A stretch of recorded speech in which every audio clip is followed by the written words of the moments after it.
d'abord une maison coloniale. C'est fait de bois, de vitres et de bardeaux. Évidemment, c'est une maison coloniale, c'est une belle maison coloniale, mais bon, même si on arrive à le démolir, pour moi,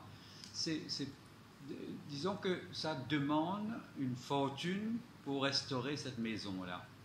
Moi, j'ai milité pour que toutes les maisons puissent être gardées intactes, mais ce n'est pas possible.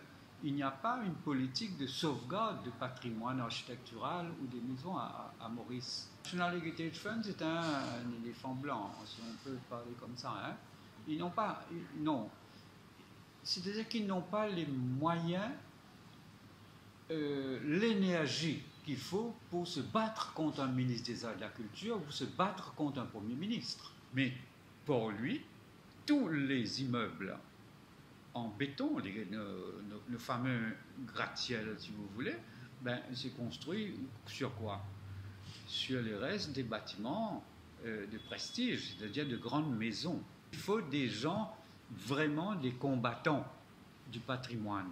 Les ex-services qui envoient de démolition, ben, s'ils ne peuvent pas restaurer le bâtiment, l'acte de responsabilité qu'il faudrait, c'est de pouvoir trouver une personne du privé qui serait d'accord, elle, de restaurer ce bâtiment, à charge pour la personne, pour cette entité, de pouvoir ensuite occuper le bâtiment et d'en faire quelque chose d'intéressant pour l'investissement qu'elle aura fait. Définir des stratégies de réhabilitation de patrimoine dans l'espace public, c'est un métier en soi. Et, et souvent, quand on pense à ça, on pense d'abord à un architecte. Ce n'est pas le métier d'un architecte de faire ça. Et c'est d'abord à des entités qui sont capables de faire ça. Il y a des professionnels pour ça. Moi, ça m'est arrivé de faire 3 ou 4 situations comme ça parce que c'est un domaine d'expertise que je développe ici au sein de notre agence, mais c'est effectivement un travail à faire préalablement.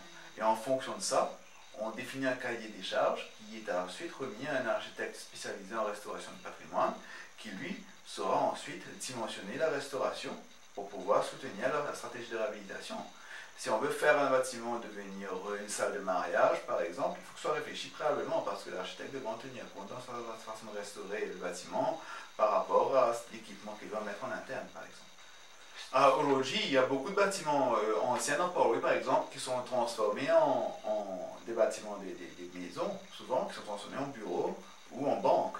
Donc, c'est une très bonne façon pour pouvoir, d'une certaine manière, pour des banques nouvelles, de s'installer dans une vitrine de prestige d'ailleurs. Hein. On n'est pas obligé de tout le temps transformer un bâtiment en musée comme on aime vouloir le faire à Maurice, ce qui n'est pas nécessairement la très bonne stratégie de réhabilitation. Moi, c'est une stratégie de réhabilitation dans laquelle je ne crois pas beaucoup pour Maurice.